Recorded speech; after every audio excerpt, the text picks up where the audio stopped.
The rain came down in sheets that night, drumming against the sagging roof of the tiny farmhouse like 1,000 desperate knocks.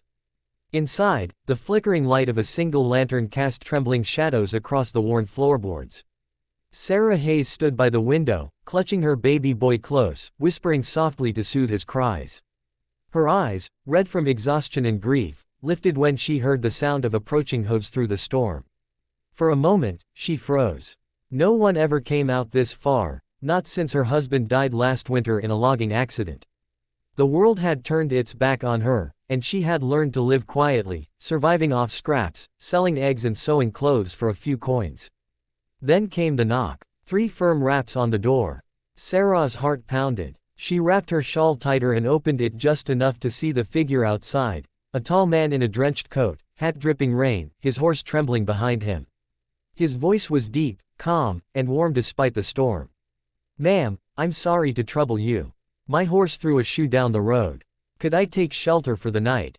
Sarah hesitated, but something in his eyes, kind, steady, not the eyes of a threat, made her nod. "Come in, sir." He stepped inside, tipping his hat respectfully. "Name's Luke. Luke Carter." "Sarah Hayes," she replied softly, setting the baby in a cradle by the fire. As Luke warmed himself, he couldn't help but notice the cracked walls, the empty shelves, and the faint scent of smoke that spoke of a fire barely kept alive. Yet there was dignity in the way Sarah moved, caring for her child, tidying the table, offering him tea made from the last of her herbs. They talked a little, careful, polite words between 2 strangers. He told her he was a drifter looking for ranch work. She said she was a widow trying to keep the farm from being taken by the bank. But as the night went on, another sound cut through the storm, the rumble of a wagon outside, followed by angry voices. Sarah's face drained of color. "Oh no, it's Mr. Duggan." Luke frowned. "Who's that?" "The landlord," she whispered. "He's been demanding payment I don't have, and threatening to take the farm if I don't find a way to make it right." Before Luke could respond, the door swung open without knocking. A heavy-set man with a sneer stepped in, wiping his boots like he owned the place. "Evenin', Widow Hayes. Thought I'd check if you've come to your senses yet." Sarah instinctively moved closer to her baby, trembling. "Please, Mr. Duggan, I just need more time." He laughed cruelly. "You said that last month. Maybe you need a man around here. Someone like me." Luke stood up slowly, his presence suddenly commanding. "She's not alone," he said firmly. "Her husband's right here." Duggan blinked. "Husband?" Sarah's breath caught. Luke gave her a quick, steady glance, a silent question. She understood instantly and nodded faintly, her heart racing. "That's right," she said, voice shaking. "My husband's back." Dugan's smirk faltered. "Well, I'll be damned." Luke stepped closer, towering over him. "You best leave now, before I forget my manners." The landlord muttered a few curses, glaring between them, but something in Luke's eyes, cold steel beneath the warmth, made him back down. "Fine. But you'd better have that payment next month." When the wagon finally rolled away, the silence in the room felt heavier than before. Sarah turned to Luke, tears filling her eyes. "Thank you. I didn't know what else to do." Luke's tone softened. "You did fine, ma'am." Her lips trembled. "I didn't mean to drag you into my mess. I was scared." He looked at her for a long moment. "You don't have to explain.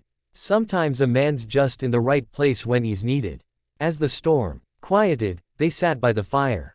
Luke took off his hat, revealing a face roughened by sun and hard years but softened by kindness. The baby reached out a tiny hand, and Luke let him grab his finger, smiling faintly. Sarah hadn't seen anyone smile in this house for months. By morning, the rain had stopped, and the world outside sparkled under the dawn light. Luke saddled his horse, ready to go. "Thank you again," Sarah said, her voice low but steady. "If you ever need a meal, or just a roof for the night, you'll always have one here." He nodded. "I might take you up on that."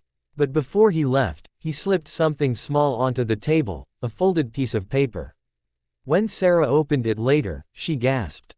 It was a bank note, worth more than she could earn in a year. Her hands shook as she turned it over. On the back, in a neat, strong hand, was written, "For your farm. No debt owed. L.C." Confused, she hurried outside, but he was already gone. Weeks passed. Sarah used the money to fix the roof, buy feed, and keep the farm running. The neighbors whispered about her luck, but she never told them about the stranger. Then, one bright afternoon, a carriage rolled up the dusty road. A man in a clean hat and polished boots stepped out. It was Luke, but not the drifter she'd known. He wore fine clothes, and behind him were men unloading supplies. "Luke," she whispered in disbelief. He smiled. "Didn't tell you everything that night.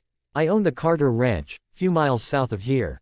I came up this way looking for a foreman, not expecting to find," he paused, meeting her eyes, "someone worth more than all the land I've got."